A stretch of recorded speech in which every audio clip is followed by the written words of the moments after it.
This is the book, I Am Hutterite, the fascinating true story of a young woman's journey to reclaim her heritage by Mary Ann Kirkby. Dedication to my beloved parents, Ronald and Mary Dorn. Thank you for teaching me the value of courage, the importance of faith, and the power of forgiveness.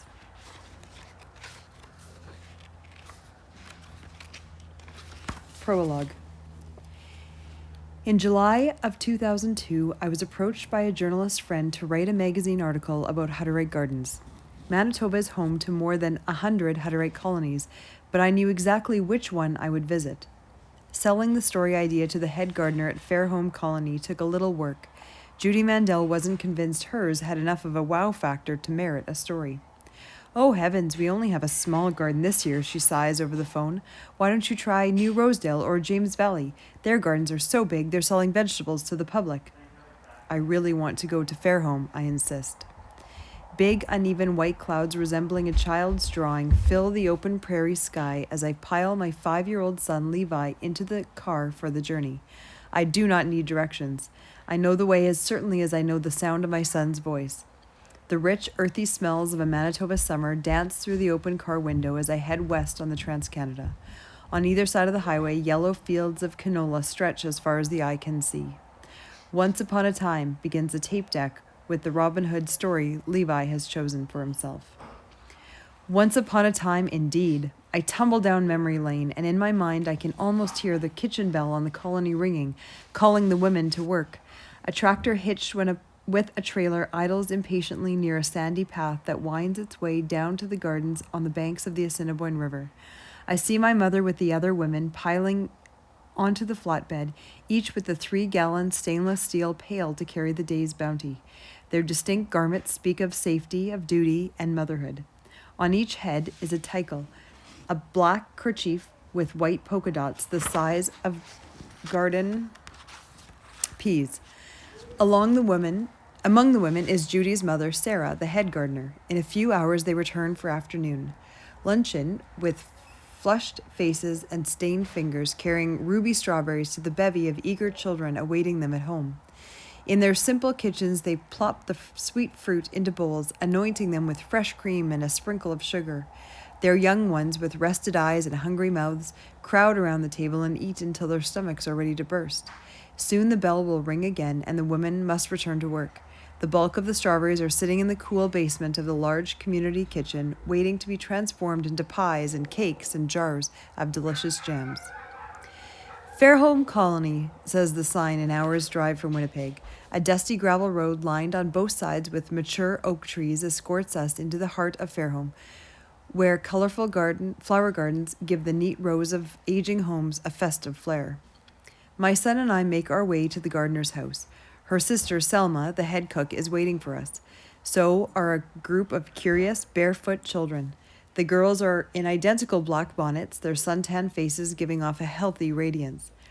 I really feel sorry for your dress, says the cook. I'm walking towards her in a fitted dress I purchased weeks ago from a major downtown department store. It's too tight. She motions to a nearby residence. Let's go see Tamara. We are scarcely through the door before Selma says, Mary Ann needs something to wear. She's uncomfortable.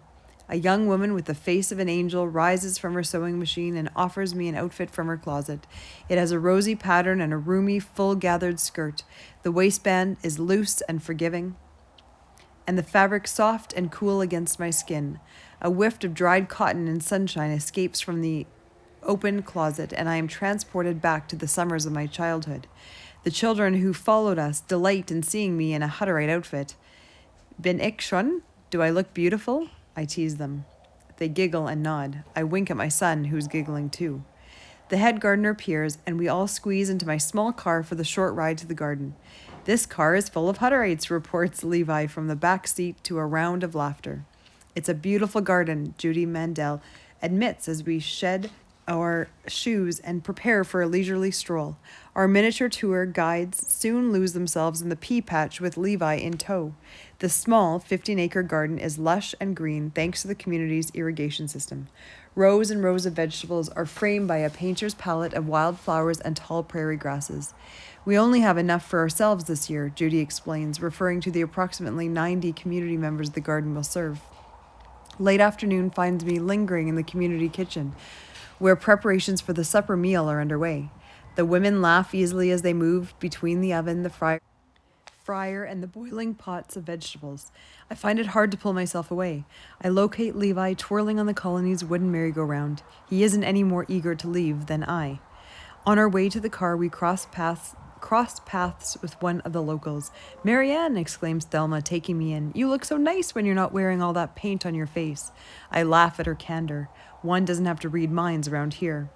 The back seat of my car is filled with a bouquet of wildflowers and pussy willows, favorites of my mother, and we drive to a small fenced graveyard on the outer edge of Fairholme. Time seems to stand still as I lead my son to a small gravestone that reads, "Reynold Dorn, 1963 to 1965, resting in peace with Jesus." "Levi," I begin, searching for the right words. "There's a little boy buried here. His name is Rennie, and he is my brother." As we crouch down over the small grave, Levi closes his eyes and begins to pray. "Dear Jesus, thank you for taking care of Mummy's brother even though he's under the ground. Please help him to rise again." I tear up at his unexpected overture. 33 years ago, when I was a wide-eyed 10-year-old girl, my parents made the painful decision to leave Fairholme Colony with 7 children and little else. This community was once my home.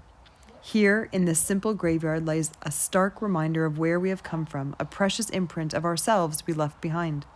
Hand in hand, we make our way back to the car. I am lost in thought when Levi forces me out of my reverie. "Mummy," he asks, a look of wonder on his round little face, "are you a Hutterite?"